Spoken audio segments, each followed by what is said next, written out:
বুঝলেন, সালটা 1970। হঠাৎ করেই গভর্নমেন্ট অফ ইন্ডিয়া অর্থাৎ ভারত সরকার পরিকল্পনা করলেন একটি রেলওয়ে লাইনের, একটি দীর্ঘ ব্রিজ সরাসরি জম্মু থেকে একেবারে কাশ্মীর ভ্যালি পর্যন্ত সংযুক্তকরণ করবে। তারপর দীর্ঘ 55 বছর পেরিয়ে গিয়েছে। একেবারে সহজ সমীকরণ, সহজ ক্যালকুলেশন, সহজ অঙ্ক। 1970 থেকে 2025 মাঝে অনেকগুলো বছর পেরিয়েছে, অনেকগুলো পাতা উল্টে গিয়েছে ইতিহাসের, এবং সেই ইতিহাসের পাতা উল্টানো পরে ঠিক যে বিষয় নিয়ে আজ কথা বলবো তার অনেকগুলো ব্যাখ্যা বেরিয়ে আসে।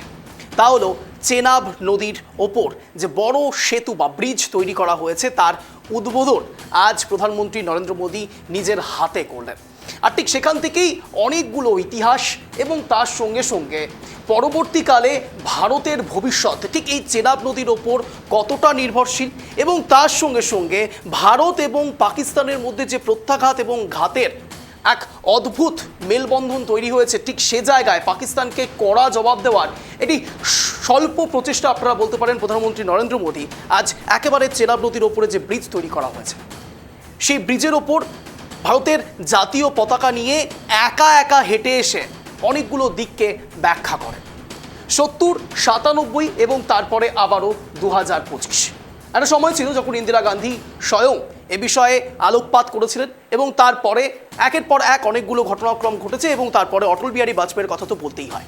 এবং তারপরে প্রধানমন্ত্রী নরেন্দ্র মোদী তিনি তার কাজ করলেন, এবং সেই কাজের থেকে একটি বিষয় উঠে আসে, তা হলো কাশ্মীর থেকে কন্যাকুমারী পর্যন্ত এখন খুব সহজেই সাধারণ মানুষ সেখানে যেতে পারবেন, এবং খুব স্বাভাবিকভাবে পর্যটনের ওপর একটা বড়সড় নজর দেওয়া হয়েছে ভারত সরকারের পক্ষ থেকে। তা আর বলার অবকাশ রাখে না। কেন বলছি তার কারণ আপনারা জানেন, 22শে এপ্রিল পেহেলগাঁও অ্যাটাক, ঠিক সে জায়গায় যখন কালো অধ্যায় হয়ে সমস্ত ভারতের বুকে আবারও নতুন করে খিল বেঁধেছে, তখন ঠিক সে জায়গায় পেহেলগাঁও অ্যাটাকের পরে পর্যটন এবং পর্যটকেরা প্রত্যেকে একে এক ওর সঙ্গে যেভাবে পরিপূরক, সেই পরিপূরকতায় কোনো এক জায়গায় ঘাটতি শুরু হয়েছিল। আর ঠিক সে জায়গা থেকে এবার পর্যটনে নতুন করে শান দেওয়ার জন্য প্রধানমন্ত্রী নরেন্দ্র মোদী স্বয়ং চেনাব নদীর ওপরে ব্রিজ তৈরি করে সেই ব্রিজের ওপর সরাসরি ঘোষণা করে দিলেন, পাকিস্তানকে বলে দিলেন যে ভারত কোনোভাবেই ভয় পায় না। আচ্ছা, ঠিক সেই জায়গা থেকে বিতর্ক সভা শুরু হবে। আপনারা ভাবছেন শুধুমাত্র ভারত এবং পাকিস্তানের প্রত্যাঘাত নিয়েই হয়তো আজ কথা বলবো এবং চেনাব নদী নিয়ে কথা বলবো, চেনাব নদীর ওপরে যে ব্রিজ তৈরি করা হয়েছে ওনজি ব্রিজ, সেই ব্রিজ নিয়ে কথা বলবো, তা নয়। আমরা কথা বলবো আজ এখান থেকে রাজনৈতিক কিছু সমীকরণ নিয়ে। তার কারণ আমাদের দেশ জিডিপির দিক থেকে ক্রমশ চড়চড়িয়ে বাড়ছে, আমাদের দেশ উন্নয়নের দিক থেকে ক্রমশ এগিয়ে চলেছে। আর ঠিক সেই দেশে যখন বন্দে ভারতের মতো এত সুপারফাস্ট একটি ট্রেন অগ্রগামী হয়, তখন ঠিক সেই ট্রেনে ঠিক কী কী ঘটনা ঘটে সেটাও আপনাদের সামনে রাখবো। আর ঠিক চেনাব নদীর ওপর যে ব্রিজ তৈরি করা হয়েছে, ঠিক একটা দিক থেকে যে অর্থনৈতিক পরিকাঠামো অনেকটাই শক্তিশালী হতে পারে, কিন্তু তার সঙ্গে সঙ্গে একটা বিষয় একেবারেই ভুলে গেলে চলবে না, অন্তত 22শে এপ্রিল যে ঘটনা ঘটেছে তারপরে তো ভুলে গেলে একেবারেই চলবে না। তা হলো নিরাপত্তা, নিরাপত্তা আর নিরাপত্তা। আর ঠিক সেই নিরাপত্তা থেকে সরাসরি সাধারণ মানুষ কি ভাবছে, বন্দে ভারতে চড়ে সরাসরি সাধারণ মানুষ কি ভাবছে, সেই সমস্ত বিষয় নিয়ে আজ আলোচনা প্রসঙ্গে কথার পৃষ্ঠে বাড়বে কথা। নমস্কার, আমি অঞ্জন, আপনারা দেখছেন ট্রাইব টিভি বাংলা। এই মুহূর্তে ঘড়ি কাটা ঠিক সন্ধ্যে 6:57 মানে আপনারা জানেন শব্দের কাটাকাটি, শব্দের তীরে যেখানে জব্দ হয় ইস্যু। আর ঠিক সেখান থেকে আপনাদের সামনে একের পর এক এই যে ব্রিজ তৈরি করা হয়েছে, সেই ব্রিজ অনুসারে ব্রিজের উচ্চতা কত, ব্রিজের বিষয়ে এটি সম্যক ধারণা আপনাদের সামনে রাখার চেষ্টা করব ব্রিফ আকারে। দেখুন আপনারা দেখতেই পাচ্ছেন, আমরা একটু গ্রাফিক্যাল প্রেজেন্টেশন আপনাদের সামনে রাখছি, যেখানে চেনাব নদীর ওপর নির্মিত বিশ্বের সর্বোচ্চ রেল সেতু, গর্ব, দেশের গর্ব। আর ঠিক সেই জায়গা থেকে পরপর আপনাদের সামনে কিছু ইনফরমেশন রাখছি। সেতুর দৈর্ঘ্য 1315 মিটার, 359 মিটার সেতুর উচ্চতা, সবচেয়ে উচ্চ এই সেতু। খুব স্বাভাবিকভাবেই সাধারণ মানুষের মধ্যে, বিশেষ করে ভারতীয়দের মধ্যে একটা গর্বের অবস্থান তৈরি করছে। সেতুতে রয়েছে 17টি স্তম্ভ, খরচ হয়েছে 1486 কোটি টাকা, 29,000 মেট্রিক টন ইস্পাত লেগেছে, যা আইফেল টাওয়ারের থেকেও অনেক বেশি।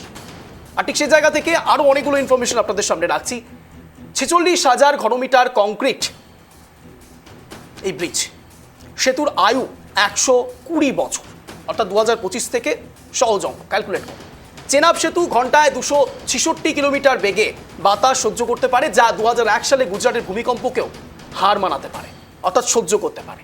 সেতুতে ট্রেনগুলি ঘন্টায় 100 কিলোমিটার বেগে চলতে সক্ষম হবে।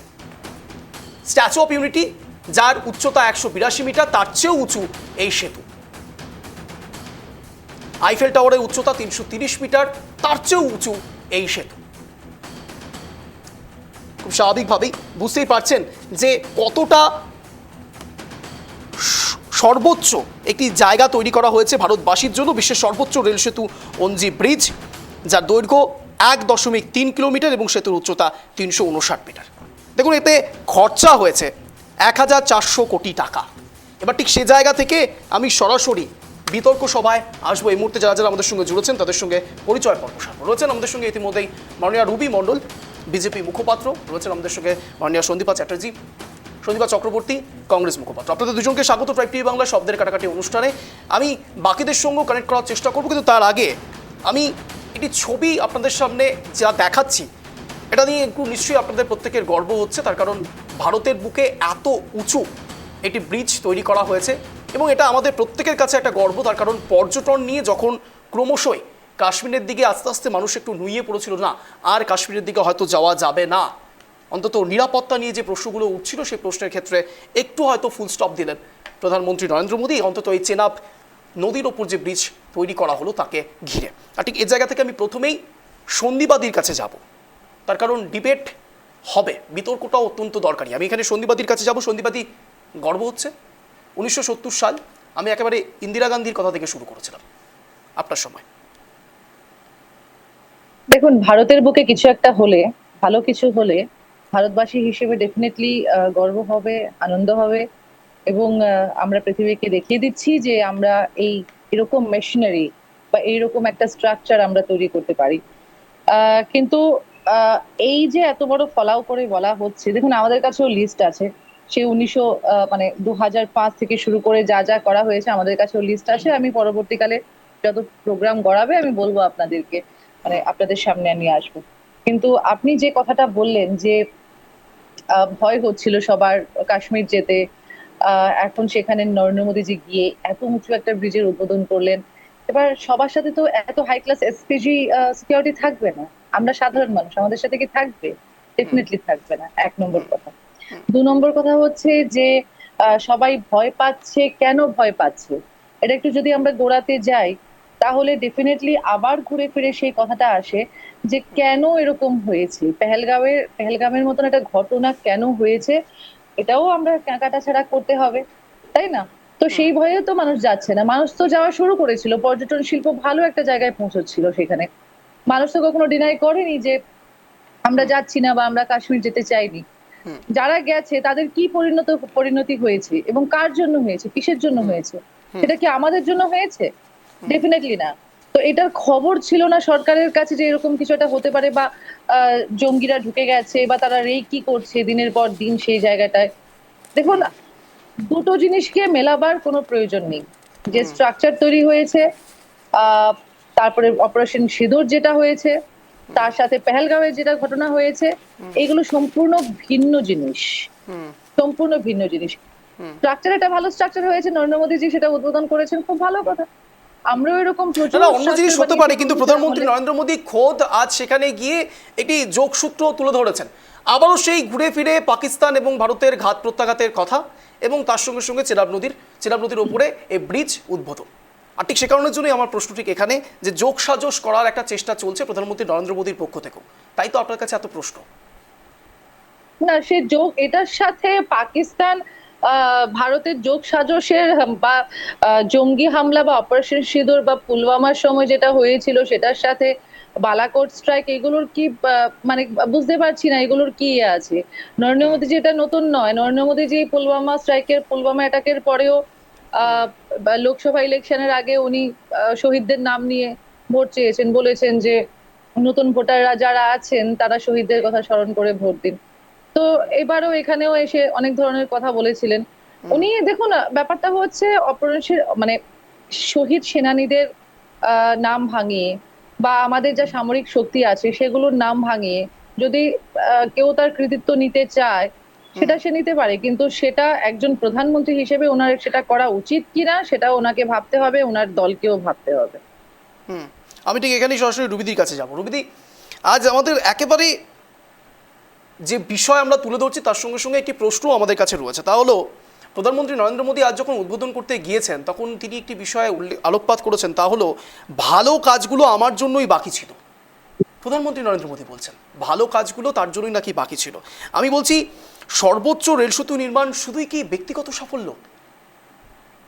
না না, এখানে ব্যক্তিগত সাফল্যের কথা উনি বলতে চাইনি। উনি যেটা বলেছে সেটা হচ্ছে যে এই যে প্রজেকশন গুলো ছিল, অনেকের অনেক স্বপ্ন ছিল, কংগ্রেস আমলেও অনেক কিছু প্রজেকশন ছিল যেগুলো কংগ্রেস করে উঠতে পারিনি, সেগুলো নরেন্দ্র মোদীজির আসার পর সেগুলো ইমপ্লিমেন্টেশন করা, এটাও তো অনেক অত্যন্ত দরকার। দেখুন, আজকে 2002 সালে যখন অটল বিহারী বাজপেয়ীজি প্রধানমন্ত্রী ছিলেন, তখন আমরা দেখেছি এই প্রস্তাবটা তখন গৃহীত হয়েছিল, কিন্তু তারপরে আজকে নরেন্দ্র মোদীজির হাত ধরে সেটি আমরা চীনা ব্রিজের উদ্বোধন দেখছি। এটা তো অত্যন্ত আনন্দ বিষয়। এবং এটা মানতে হবে যে বিশ্বের এটা সর্বোচ্চ রেলওয়ে না, তো এটা আমাদের প্রত্যেক 140 কোটি মানুষের খুব গর্বের বিষয়। এটা নিয়ে কোনো রাজনীতির কোনো জায়গা আসে না। দেশকে কিভাবে বিকশিত করতে হবে সেটা নরেন্দ্র মোদীজি দেখিয়ে দিচ্ছে। আমাদের ব্রিটিশদের পরে রেলওয়ে যদি এতটা বিস্তারিত হয়, এতটা প্রশস্ত হয়, সেটা হচ্ছে নরেন্দ্র মোদীজি আসার পর। দেখুন, নরেন্দ্র মোদীজি যে কৃতিত্ব নিচ্ছে তা নয়, নরেন্দ্র মোদীজি করছে কাজগুলো, সেটা আমাদেরকে দেখতে হবে। দেখুন, আমরা জানি অটল টানেল কিছুদিন আগেই আমরা দেখেছি, সেটাও তো আমরা অস্বীকার করতে পারবো না। দেখুন, এত সুন্দর একটি টানেল তৈরি করেছে, সেটাও আমাদেরকে স্বীকার করতে হবে। আমরা মধ্যেও আমরা দেখেছি যেটা হচ্ছে উলম্ব উত্তোলন সেতু, যেটা হচ্ছে তামিলনাড়ুতে তামিলনাড়ু টু শ্রীলঙ্কা কানেক্ট করেছে। দেখুন, নরেন্দ্র মোদী যে কাজগুলো করছে সেটি সত্যি কথা বলতে আমাদের গর্বের বিষয়। অনেক ঐতিহাসিক সিদ্ধান্ত, যেমন 370 ধারা তোলার পর আমরা দেখেছি ভারতের পতাকা আমরা কাশ্মীরে দেখিনি। 370 ধারার তোলার পর সেটা আমরা দেখেছি, এবং শ্রীনগরে আমাদের লাল চকে যখন দেখছি আমাদের ভারতের পতাকা ফটফট করে উঠছে, মানে দেখে আমাদের একটা আনন্দ হচ্ছে। আজকে কাশ্মীরের প্রত্যেকটা কোনায় কোনায় ভারতের পতাকা উঠছে, এটা তো আমাদের অত্যন্ত গর্বের বিষয়। যে কাশ্মীরকে পাকিস্তান চেয়েছিল যে যেভাবেই হোক একটা সবসময় একটা যুদ্ধ পরিস্থিতি করে রাখতে, সবসময় একটা অন্যরকম পরিস্থিতি করে রাখতে, যেখানে বাচ্চারা স্কুল যেতে পারতো না, একটা সময় আমরা দেখেছি স্কুল যাওয়ার আগে 10 বার ভাবতে হতো। ওখানকার মানুষকে পর্যটন শিল্প নিয়ে ভাবতে হতো, ওখানকার মানুষের হাতে পেন ছেড়ে বন্দুক নিয়ে নিতে বাধ্য করা হতো, যেহেতু ইনকামের আর কোনো রাস্তা ছিল না। সেখানে আমরা দেখেছি 370 ধারার তোলার পর, একটু আগে যে কংগ্রেসের মুখপাত্র বলছিল যে 370 ধারার তোলার পরও এখানে এখন সিকিউরিটি ল্যাবস হচ্ছে। হ্যাঁ, সিকিউরিটি ল্যাবস হচ্ছে, সেখানে যেটা স্বরাষ্ট্র মন্ত্রক থেকে স্বীকার করা হয়েছে সেটা তো আমি অস্বীকার করতে পারবো না। তবে 370 ধারার পর একটা জিনিস আমরা দেখেছিলাম, আমরা রাহুল গান্ধীকে কিন্তু বরফ নিয়ে খেলতেও দেখেছিলাম কাশ্মীরে, একদম একদম আনন্দের সাথে আমরা সেটাও দেখেছিলাম। এবং সাধারণ মানুষকেও আমরা দেখেছি মানে কিভাবে ওখানে পর্যটন শিল্পর জন্য, মানে পর্যটন ক্ষেত্রে তারা কিন্তু বিভিন্ন ভাবে গেছে।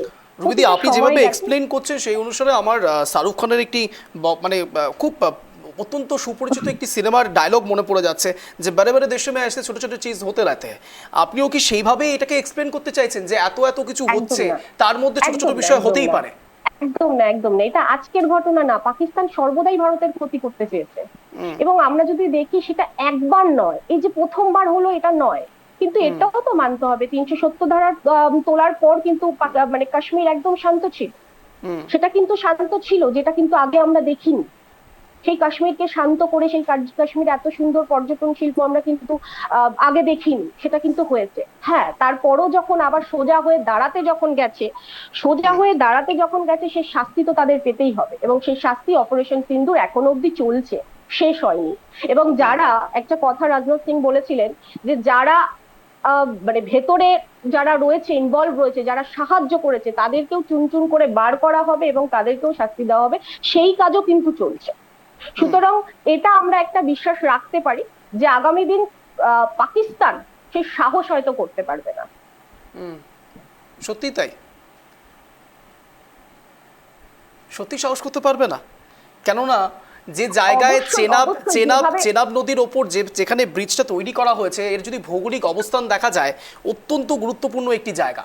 70-এর দশক থেকে যখন ইন্দিরা গান্ধী সেই সময়তে চেষ্টা করেছিলেন, তখনও তারা করে উঠতে পারেনি। অনেকগুলো সার্কামস্টেন্সেস সেখানে ছিল। তার হচ্ছে সব থেকে উল্লেখযোগ্য একটি বিষয় হলো উইন্টার সিজন, অর্থাৎ সরাসরি সেখানে স্নোফল হয়। এবং তার থেকেও বড় কথা হচ্ছে বিশেষ করে ভৌগোলিক অবস্থান পাকিস্তান এবং সরাসরি পশ্চিম পাকিস্তানের দিকে সম্ভবত যাচ্ছে, আমি যদি খুব ভুল না হই।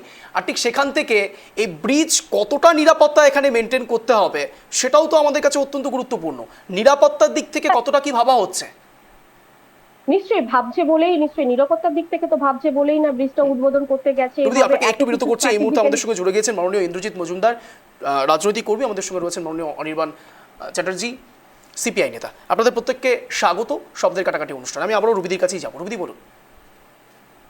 দেখুন, সেই নিয়ে ভারত সরকার নিশ্চিন্ত ভেবেছে, সেটা আমরা নিশ্চিন্ত করতেই পারি। এবং কিছু কিছু ক্ষেত্রে এটাও সত্যি কথা যে রেলওয়ে যেভাবে অ্যাক্সিডেন্ট আমরা দেখেছি, সেখানে এটা আমাদের অস্বীকার করার জায়গা নেই যে বিভিন্ন জায়গায় যেভাবে ট্র্যাকের ওপর স্ক্রু খুলে দিচ্ছে, কেউ কোনো বাচ্চাদের দিয়ে করানো হচ্ছে জায়গায় জায়গায় বিভিন্ন ভাবে, সেগুলোও আমরা দেখেছি। এবং সেটাও কিন্তু একটা সত্যি কথা যে ক্ষতি করার কিন্তু চেষ্টা হচ্ছে, এটাও সত্যি কথা। এবং সেই সমস্ত কিছু মাথায় রেখেই আমাদের ভারত সরকারকে ভাবতে হবে যাতে সাধারণ মানুষের যেন কোনো ক্ষতি না হয়। এটা এটা আমি ক্ষতি একদম করার বলছি। চেষ্টা করছে একদল, তাদের জন্য সত্যি ট্রাইব টিভি বাংলার পক্ষ থেকে, অন্তত শব্দের কাটাকাটি অনুষ্ঠান থেকে অঞ্জন বলছে, দয়া করে এরকম করবেন না। কারণ আপনাদের একটি ভুল সাধারণ মানুষের জীবন নিয়ে নিতে পারে। এরকম অনেক ভুরি উদাহরণ রয়েছে। আমি নিজে গ্রাউন্ড লেভেলে গিয়ে একেবারে রিপোর্টিং করে এসেছি। শুধুমাত্র এইসব কারণের জন্য কত বড় ক্ষতি হতে পারে আমার স্বচক্ষে দেখা। আমি ঠিক এখান থেকে সরাসরি আরও একটা বিষয় আপনাদের সামনে, বিস্ফোরক একটি ছবি কিছুদিন আগে ভাইরাল হয়েছে। আমার মনে হলো ঠিক এটাই মুখ্যম জায়গা, যে জায়গা থেকে দেখানো যেতে পারে ঠিক নিরাপত্তা কোন কোন জায়গায় বিঘ্নিত হয়। একদিকে নিরাপত্তা, উল্টো দিকে সার্ভিস। বন্দে ভারত ট্রেন, যা নিয়ে সরাসরি আমাদের দেশের এত গর্ব, আমাদের গর্ব। আর ঠিক সে জায়গায় হাওড়া পুরী সরাসরি বন্দে ভারত এক্সপ্রেস, আর ঠিক সেখানে একেবারে কাতরাচ্ছে একজন সাধারণ প্রৌঢ়, তিনি হেল্প পাচ্ছেন না। ছবিটা দেখাবো, একবার দেখুন।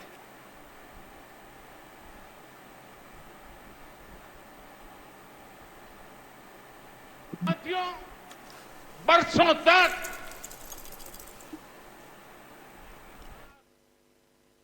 দেখো,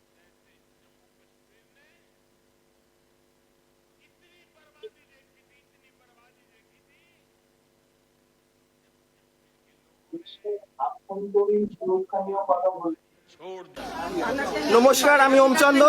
আমরা রয়েছেন বন্দে ভারত ট্রেনে কটক থেকে একটি বয়স্ক লোকের এই অবস্থা হয়েছে। দেখুন, বন্দে ভারত ট্রেনে একটি প্রিমিয়াম ট্রেনে সরকার কোনো মেডিকেল সাপোর্ট দিতে পারেনি। ভুবনেশ্বরে গাড়ি আধা ঘন্টার ওপর দাঁড়িয়ে রয়েছে, পুলিশ প্রশাসন সবাই পালিয়ে যাচ্ছে এবং তারা কোনো রেসপন্সিবিলিটি নিচ্ছে না, গাড়ি ছেড়ে দিচ্ছে, টিটিরা কোনো চলে যাচ্ছে, বলছে আপনারা যা পারবেন করুন। এই হচ্ছে দেখুন আমরা সবাই যাত্রীরা সবাই চেষ্টা করছে, আধা ঘন্টার ওপর হয়ে গেছে, পুলিশ প্রশাসন কিছু করছে না, কোনো মেডিকেল টিম নেই। সরকারের কাছে অনুরোধ, এই ভিডিওটা চূড়ান্ত জায়গায় দিল্লি অব্দি পৌঁছে যাক। দেখুন মোদি গভর্নমেন্ট, এই হচ্ছে বন্দে ভারত প্রিমিয়াম, মোদি গভর্নমেন্টের ট্রেন। দেখুন মোদিজি, আচ্ছা দিন বলে কিছু হয় না, আচ্ছা দিন আপনি এখনো করতে পারেননি, আপনার গভর্নমেন্ট কিচ্ছু করতে পারেনি। দেখুন ভুবনেশ্বরের মতো জায়গাতে ট্রেন আধা ঘন্টা দাঁড়িয়ে আছে, কোনো স্ট্রেচার নেই, কোনো অ্যাম্বুলেন্স নেই, কিচ্ছু নেই। টিটিদেরকে বলা হচ্ছে, টিটিরা বলেছে আমরা ফোন করেছি, তারপরেও কিন্তু কোনো লোক কেউ আসেনি। সবাই প্রশাসনের লোক সব পালিয়ে গেছে, পুলিশ পালিয়ে গেছে, টিটিও নেই, দেখুন এই। সাহায্য করছে না, মানুষ সবাই দাঁড়িয়ে মরে যাচ্ছে, মানুষ দেখছে, 1.5 ঘন্টা ধরে মানুষ দেখছে। নমস্কার, আমি ওমচন্দ। আমরা রয়েছেন বন্দে ভারত ট্রেনে। ছবিটা নিশ্চয়ই আপনারা দেখছেন এবং অনেকে হয়তো সোশ্যাল মিডিয়ায় দেখেওছেন। সন্দীপাতি হাত তুলছেন, হ্যাঁ বলুন। না, সেটাই আমি বোঝার চেষ্টা করছিলাম। দেখুন, আমরা সবাই কম বেশি সবাই বন্দে ভারতে চড়েছি এবং বন্দে ভারতের কি অবস্থা আমিও সচক্ষে দেখেছি। এখান থেকে আমরা মানে যখন নিউ জলপাইগুড়ি থেকে যখন হাওড়া স্টেশনে এসেছি, কলকাতায় এসেছি, বেসিনের কি অবস্থা, টয়লেটের কি অবস্থা, খাবারের মান যে কি নিম্নমানের খাবারের থেকে শতাব্দী এক্সপ্রেস ইজ ফার বেটার। আমি সেদিক থেকে আবার যদি আমি একটু চেনাব ব্রিজ বা এদিকের জন্য মানে এদিকের দিকে যদি যাই আর কি, বারবার একটা কথা বলা হচ্ছে যে যেন নরেন্দ্র মোদীজি এটার কন্ট্রাক্ট দিয়েছেন, নরেন্দ্র মোদীজি এটাকে ন্যাশনাল একটা প্রজেক্ট স্যাংশন করেছেন, মানে নরেন্দ্র মোদীজি আসার পরে 2014 সালের পরেই সবকিছু হয়েছে। না, আমি এত অকৃতজ্ঞ বর্তমান সরকার আর এত সেলফ ক্রেডিট নেওয়ার এত তাড়া নরেন্দ্র মোদী এবং তার দলের বিজেপির, যে 1995-তে যখন এটা স্যাংশন হয়েছিল টাকা, এই চেনাব ব্রিজের এই যে এন্টায়ার লাইনটা, এটার কথা কিন্তু এরা বলছে না। তারপরে 95 না 70 সাল থেকে এটা প্ল্যানিং চলছে। 70 সাল থেকে প্ল্যানিং চলছে, 70 সাল থেকে প্ল্যানিং চলছে। 1995-তে এটার জন্য টাকা স্যাংশন করা হয়েছে। পিভি নরসিমহা রাও যে এটার জন্য টাকা স্যাংশন করেছেন। ওরা মানে বিজেপি কংগ্রেস ছেড়ে দিন, আমাকে একটু সবার সাথে কাইন্ডলি স্ক্রিনে আনলে ভালো হয়। হ্যাঁ, আনবেন আপনি বলুন, আনছি আমরা, বলুন। হ্যাঁ মানে তারপর মানে বর্তমান বিজেপি এতটা অকৃতজ্ঞ, নরেন্দ্র মোদী করতে করতে এটাকে যেটা ন্যাশনাল প্রজেক্ট অটল বিহারীজি বানিয়েছিলেন, এইটার কথা বলাটাও ওরা ভুলে যাচ্ছে, এতটাই অকৃতজ্ঞ ওরা। এবং শুধু সেটা না, অলরেডি এই যে স্ট্রেসটা আছে, এই স্ট্রেচের যে অধিকাংশ কাজ 2005 থেকে 2013-র মধ্যে শেষ হয়ে গেছে, এটাও ওরা বলছে না। মানে গভর্নমেন্টের ডাটা ওরা অস্বীকার করছে। পুরাতন সরকারের কংগ্রেস ছেড়ে দিন, পিভি নরসিমহা রাও তো ছেড়েই দিন, মনমোহন সিংজি তো ছেড়েই দিন, অটল বিহারীজি এটাকে যেটা ন্যাশনাল প্রজেক্ট স্যাংশন করে গেছেন, মানে ন্যাশনাল প্রজেক্ট হিসেবে স্যাংশন করে গেছেন, এটারও কথা ওরা বলছে না। এরা বলছে শুধু নরেন্দ্র মোদী। প্রচন্ড অকৃতজ্ঞ আপনারা। বর্তমান বিজেপি আপনাকে একটু বিরত করছি। এই মুহূর্তে আমাদের সঙ্গে জুড়ে গেছেন মাননীয় সুকান্ত ঘোষ, রাজনৈতিক বিশ্লেষক। সুকান্ত বাবু, আপনাকে স্বাগত ট্রাইব বাংলা শব্দের কাটাকাটি অনুষ্ঠানে। দেখুন সন্দীপাদি, আপনি কথা প্রসঙ্গে বারংবার নরেন্দ্র মোদী বলে একটু অবজ্ঞা করবার চেষ্টা করছেন। কেন করছেন এরকম? কেন করছেন? তার কারণ না অকৃতজ্ঞ কি করে আপনি বিজেপিকে বলছেন? আপনারা অকৃতজ্ঞ। 2014 সালের পর থেকে প্রধানমন্ত্রী নরেন্দ্র মোদী এত কিছু করছে, তা সত্ত্বেও আপনারা অকৃতজ্ঞ বলছেন। সত্যি একদম বলাটা একদম ভুল হয়েছে। প্রধানমন্ত্রী নরেন্দ্র মোদী বলাটা উচিত ছিল, নরেন্দ্র মোদী না বলে। একেবারেই তাই। বেশ, আমি এখানে সরাসরি ইন্দ্রজিৎ বাবুর কাছেই যাব। ইন্দ্রজিৎ বাবু, সরাসরি যে বিষয় উঠে আসছে রিয়াজি ডিস্ট্রিক্ট এবং ঠিক সে জায়গায় কওড়া, বাক্কাল এবং কাশ্মীর টু কন্যাকুমারী, এটা ভাবার যে সাহস সরাসরি দেখানো হয়েছে কেন্দ্র সরকারের পক্ষ থেকে, আমি সত্যি বলতে খুব খুশি হয়েছি একটি জায়গাতে। তা হলো এত উচ্চ একটি ব্রিজ তৈরি করা হয়েছে এবং ঠিক এমন সময় তৈরি করা হয়েছে এবং উদ্বোধন করা হয়েছে, তা অত্যন্ত প্রাসঙ্গিক একটি সময়। তা হলো ভারত এবং পাকিস্তানের মধ্যে ঘাত প্রত্যাঘাতের সময়, এবং ঠিক বিভিন্ন জায়গায় বিধানসভা ভোটও রয়েছে, এবং ঠিক ভোটের প্রাক্কালে অনেক কিছু তৈরি হচ্ছে, এবং সে সময় হঠাৎ করেই আজ প্রধানমন্ত্রী নরেন্দ্র মোদী বলেছেন যে যত ভালো কাজ সব তার সময় হচ্ছে। আমি ঠিক এখান থেকে আপনার রিয়াকশনটা একটু নেওয়ার চেষ্টা করব। দেখুন, আজকে যে আমরা দেখলাম যে উদ্বোধন, আপনি ঠিকই বলেছেন, এটা 1970 থেকে হয়ে আসছে। তা আমি নিজেও গেছি কয়েকবার, প্রায় 7-8 বার গিয়েছি, এবং 2002-তে গেছি, লাস্ট গেছি হচ্ছে 2016, তারপরে আর যাওয়া হয়নি। কিন্তু কাজ আমি দেখেছি ঊর্ধ্বগতিতে চলছিল, এবং এই সরকারের আমলে এ বিষয়ে কোনো সন্দেহের অবকাশ রাখে না। যেটা হয়েছে সেটাকে মানতে হবে। এটা একটা সত্যি ভারতবর্ষে এটা আজকে গর্বের বিষয় যে এরকম একটা 1315 মিটার উচ্চতায় এরকম একটা চেনাব ব্রিজের উপরে এবং আপনি আবারও ভারতের গর্বের কথা শুধু বলছেন, প্রধানমন্ত্রী নরেন্দ্র মোদীর নাম নেন। হ্যাঁ বলছি, এখানেই আমি বলছি, আসছি আপনার কথাতেই আমি আসছি। তা এইখানে যে আমরা দেখলাম আজকে যে ভারতবর্ষের গর্ব, আমরা একজন ভারতবাসী হিসেবে যে আজকে এরকম একটা উচ্চতায় এরকম কাশ্মীরকে সরাসরি রেল বন্দরে আবদ্ধ করা হলো বিভিন্ন রাজ্যের সঙ্গে, এটা সত্যি খুব গুরুত্বপূর্ণ বিষয়। কিন্তু এবার যে পার্টটায় আসি, দেখুন একটা জিনিস আমরা দেখলাম যে পেহেলগাঁওয়ের পরে প্রধানমন্ত্রী গেলেন, আজকে উদ্বোধন করলেন পেহেলগাঁওয়ের যে নিম্নতম ঘটনা, সেই ঘটনার পরে। কিন্তু প্রধানমন্ত্রী একটা জিনিসই আমাকে খুব সত্যি খুব খারাপ লাগে আমার, যে সবকিছু উনি ধরুন, আমি একটা এই চশমা পরে আছি, তো এই চশমাটা উনি একটা বিজ্ঞাপন করবেন, এই চশমা সবাইকে ফ্রিতে প্রদান করা হবে। কিন্তু দেখবেন সেইখানে বড় আকারে ছবি দেওয়া থাকবে প্রধানমন্ত্রীর, এবং চশমাটা করতে হয়তো খরচ করবে, হয়তো আমি ভাবছি হয়তো 2 লক্ষ মানুষকে দেয়া হবে চশমা, যাই খরচ করুক, দেখবেন তার থেকে বিজ্ঞাপনী প্রচার উনি রাখবেন। যেমন ভারতীয় জনতা পার্টিকে পেছনে ফেলে উনি হচ্ছে ব্র্যান্ড অ্যাম্বাসাডারের মতো মোদী সরকার বলা হয়, মোদী, নরেন্দ্র মোদীর ছবি থাকে। এবং এইটি আমার আশ্চর্য লাগে, সবকিছু যা গর্বের বিষয়, যারা তৈরি করলো, ইঞ্জিনিয়ার থেকে শুরু করে মন্ত্রিসভা থেকে, দেখুন একটা এত বড় প্রজেক্ট করতে গেলে দীর্ঘদিন ধরে চলছে, সবারই যোগদান দরকার, কিন্তু সবকিছুতেই ফুল ক্রেডিটটা না না না না ইন্দ্রজিৎ বাবু, আপনি যদি ভালো করে বক্তব্য শুনে থাকেন, প্রধানমন্ত্রী নরেন্দ্র মোদী ইঞ্জিনিয়ারের কথা বলেছেন তিনি।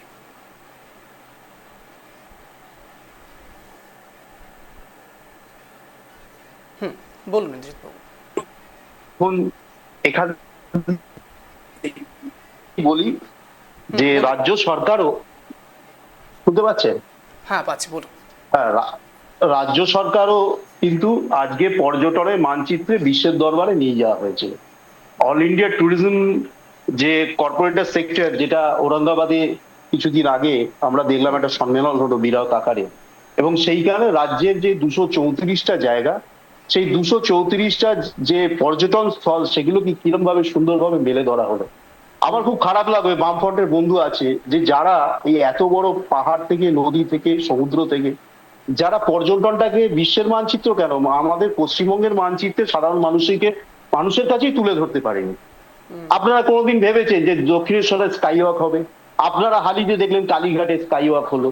আপনারা ভাবছেন মুড়িগঙ্গার, যেখানে আমাদের বলা হতো। ইন্দ্রজিৎ বাবু দেখুন, আজকে এটা প্রসঙ্গ নয়, আমরা সত্যি কোনোদিনও এটাও ভাবিনি যে 25,752 জনের চাকরি চলে যাবে এ রাজ্যে। আমরা সত্যি কখনো এরকম ভাবিনি যে হঠাৎ করেই। না না না ইন্দ্রজিৎ বাবু প্লিজ, আমি শুধু আমি কারো বিজেপির মুখপাত্র হয়ে যান, কারণ আজকে যে বিষয়টা আলোচনা হচ্ছে সেইটার উপর আলোচনা করুন। এখন যদি আমাকে যদি এখন একেবারে আমার খুব ভালো লাগলো কিছুক্ষণ আগে বিজেপির মুখপাত্র যিনি বসেছিলেন তিনি পর্যন্ত অত্যন্ত অসন্তুষ্ট বোধ করছিলেন, তার কারণ বিজেপিকে প্রশ্ন করছিলাম, আর আপনি এখন বলছেন বিজেপি। প্রশ্ন করুন না। না এক মিনিট ইন্দ্রজিৎ বাবু, আমার ভালো লাগলো। না ইন্দ্রজিৎ বাবু, আমার খুব ভালো লেগেছে। না ইন্দ্রজিৎ বাবু, কিন্তু আমার শুধু সমস্যা একটি জায়গাতে, তা হলো আপনি বললেন আপনারা কখনো ভাবতে পেরেছেন? এটা ভাবার কি রয়েছে? সরকারের কাজ এই ধরনের উন্নয়ন করা।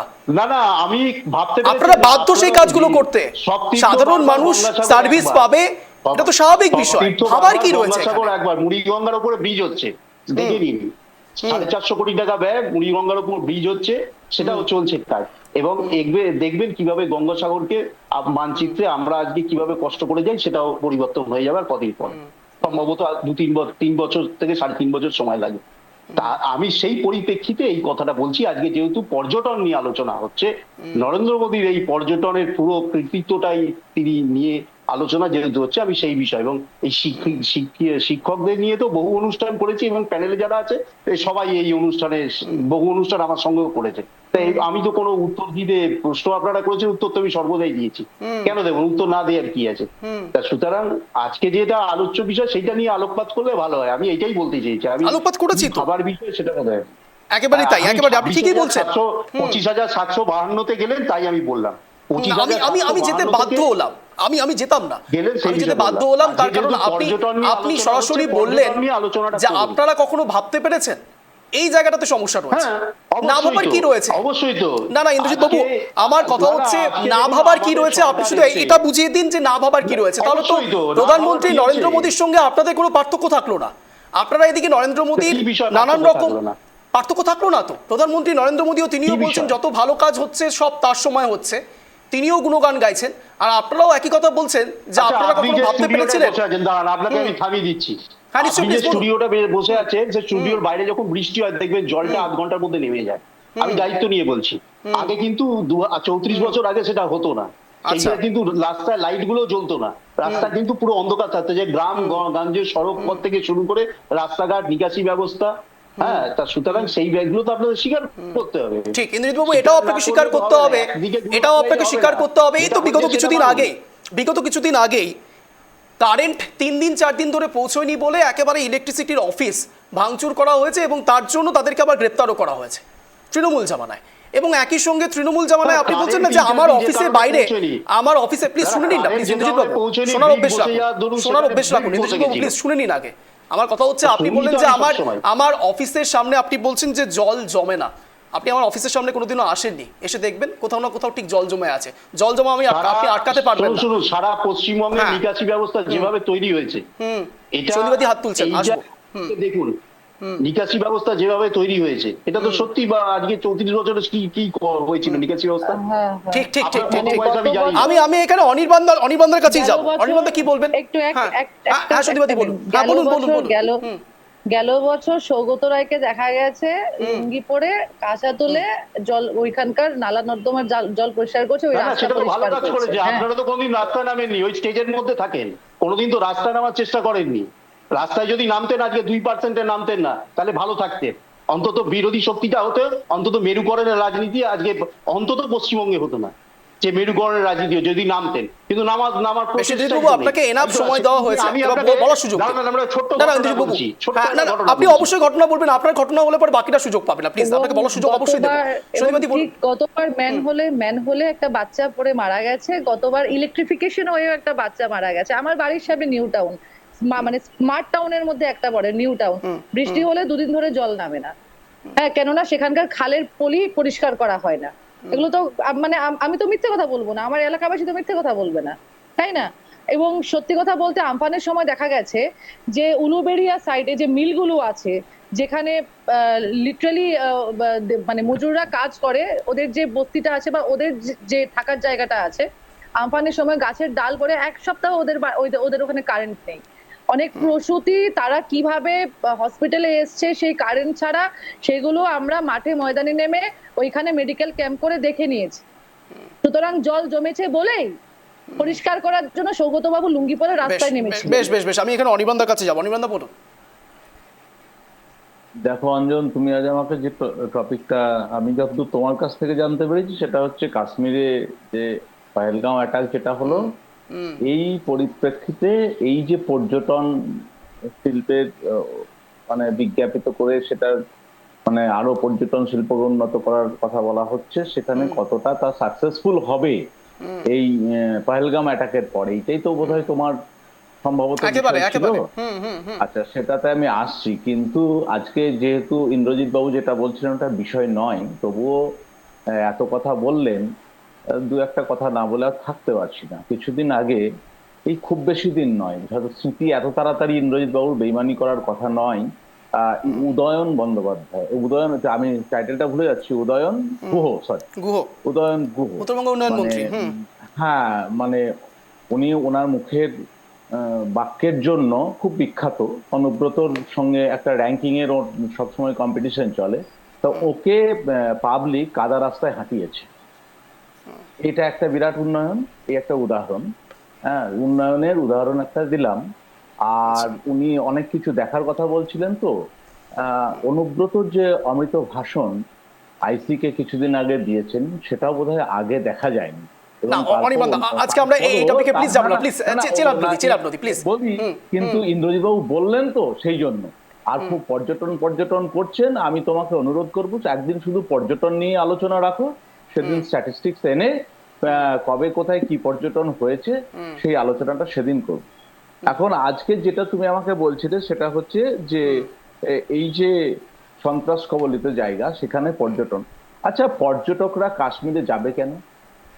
যে 26 জন মারা গেল, তারপরে উনি তো বলেছিলেন 370 বিলোপ করে দেব, বিলোপ করে দিয়ে তারপর কি হলো, মানে ওখানে সমস্ত নোটবন্দি থেকে শুরু করে 370 তুলে দেওয়া, তারপরে হলো যে একদম সন্ত্রাসবাদীদের সমস্ত কিছু খতম করে দিয়েছি, আর সন্ত্রাসবাদের কোনো ভয় নেই, এবার পর্যটকরা আসুক। গেলেন, তারপর কি হলো, 26 জনের দুঃখজনক মৃত্যু, অবলীলায় ভিতরে ঢুকে চলে এলো, তারপর যা হলো সবাই জানে। এখন বিষয়টা হচ্ছিল যে এই যে পর্যটকদের নিরাপত্তার জন্য সিআরপিএফ এর কোনো ছাউনি ছিল না, সেটা অনেক আগে তুলে নেওয়া হয়েছিল। তারপরে ওই যে বৈশরণ উপত্যকায়, সেখানে এত পর্যটক, সেদিন কোনো জওয়ান মোতায়েন ছিল না। আবার ওদের এক নেতা কিছুদিন আগে বলেছেন যে, একজন এমপি কিছুদিন আগে বলেছেন যে পর্যটকদের তো ট্রেনিং থাকা উচিত ছিল, মানে জঙ্গিদের সঙ্গে কনফ্রন্টেশন করার জন্য পর্যটকদের ট্রেন্ড হতে হবে। এরপর পর্যটকরা ওখানে যাবে, উনি সন্দীপদি কিছু ওখানে বলতে চাইছেন, সন্দীপদি কিছু বলতে আমি চাইছেন। আমি আমি অ্যাড করে দিচ্ছি, পর্যটকদের না, যে পর্যটক পুরুষদের খুন করা হয়েছিল, জঙ্গিরা করেছিল, সেই মহিলারা যারা বিধবা হয়েছেন, সেই মহিলাদেরকে রানীর লোক ঝাঁসির কি লক্ষ্মীবাইয়ের মতন সেরকম কলা কুশলী বা সেরকম অস্ত্র শস্ত্র বিদ্যা জানা উচিত ছিল। সেটা বলেছিলেন মহিলারা কেন ডিফেন্ড করেনি, অ্যাটাক করেনি আমি- জঙ্গিদেরকে? না সেটা বলেছিলেন, পাশাপাশি ওই রামচন্দ্র জাংরার কথা বলছি, পাশাপাশি এটাও বলেছিলেন যে পর্যটকদের ট্রেন্ড হতে হবে, মানে পরবর্তীকালে যে পর্যটকরা আসবেন তাদের নাকি ট্রেন্ড হতে হবে, এটাও সঙ্গে অ্যাড করেছিলেন। তো এরপরে পর্যটকরা যাবে, রামচন্দ্র জাংরা সম্পর্কে কোনো কথা নেই।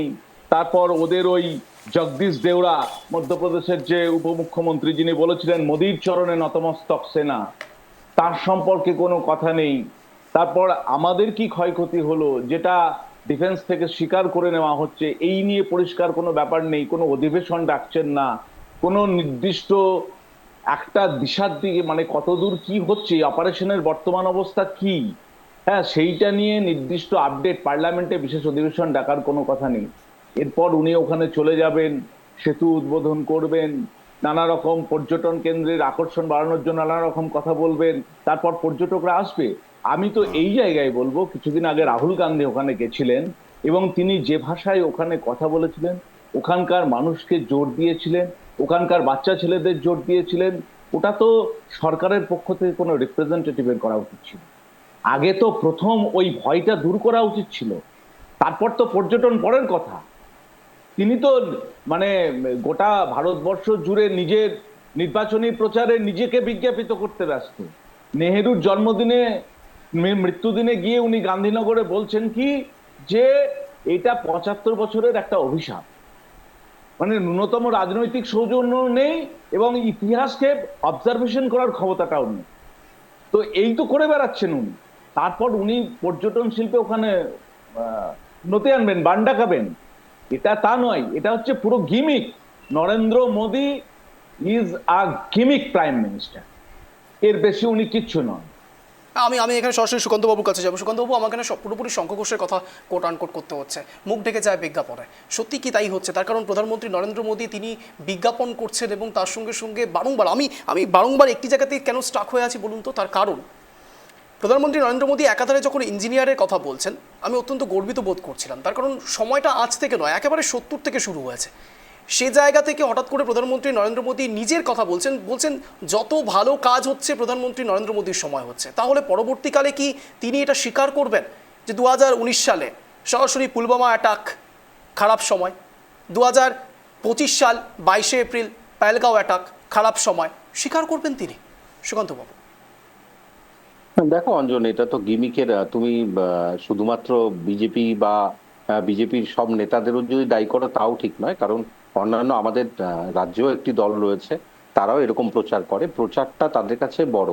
এবং সবচেয়ে বড় কথা, কারো কারো অনুপ্রেরণায় সুকান্ত বাবু খোলাখুলি বলুন না, একদম পরিষ্কার বলছি না, আমি যেটা বলছি শোনো আগে, যে কারো অনুপ্রেরণায় যদি তুমি সংস্কৃতি শিখতে যাও, গান বাজনা শিখতে যাও, কোনো সংস্কৃতির মানোন্নয়ন করতে যাও, সেটাও তো ঠিক নয়।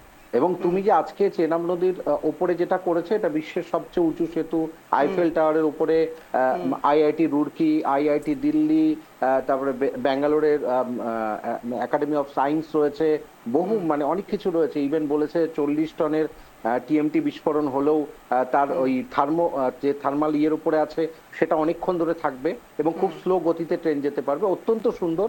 এবং যে জায়গাতে আজকে যোগাযোগটা, এটা মানতে হবে, সারা ভারতবর্ষের বিভিন্ন জায়গা থেকে আজকে কাশ্মীরকে কিন্তু অনেক জায়গায় নিয়ে আসা গেল, কিন্তু এর পেছনে যে অনেক বড় ইতিহাস রয়েছে, সেই ইতিহাসকে তো মুছে ফেলা যাবে না।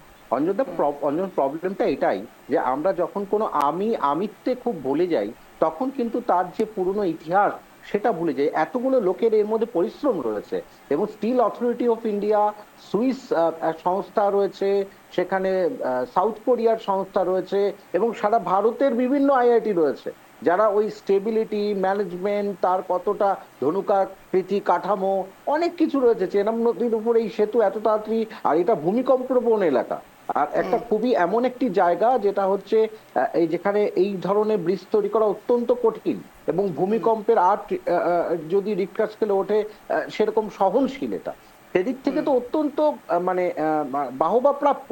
কিন্তু আমি যদি সব কিছুতেই বলি, যেমন ধরো আজকে যদি বিরাট কোহলি ভাবে যে আমি পুরো টিমটাকে চালাতে পারি, আমার আর কাউকে প্রয়োজন নেই, তাহলে তো অনেকদিন আগেও বলতে পারতো। এই আমিত্ব থেকে যদি রাজনৈতিক দলের নেতা নেত্রীরা বেরিয়ে না আসে, তাহলে ওই যে তুমি যেটা বললে পেছনে যখন আমরা আবার মূল্যায়ন করব, তখন কিন্তু সেই যে ব্যর্থতাগুলো, এই যে তুমি ট্রেনে যেটা দেখাচ্ছিল, এই যে বন্দে ভারতের কত অভিযোগ রয়েছে, আরশোলা ছারপোকাহীন যে ট্রেন, মানে ট্রেনের এত মানোন্নয়ন হয়েছে, বলছে আরশোলা ছারপোকা, এগুলো অতীত, কিন্তু ওগুলো দেখা যাচ্ছে। রেলের যে সিস্টেম, ইভেন তুমি পুরো সিস্টেমটাকে যদি বলো, সেই সিস্টেমের ক্ষেত্রে এটাও ঘটনা, আজকে স্ট্যাম্পেডের ক্ষেত্রে কংগ্রেসকে দায়ী করা হচ্ছে, কিন্তু এটাও ঠিক কিছুদিন আগে আবার কংগ্রেস দায়ী করেছিল। মানে এই কচকচানি চলবে, কিন্তু আমি এটা বলতে চাই, উন্নয়ন কোনো একজন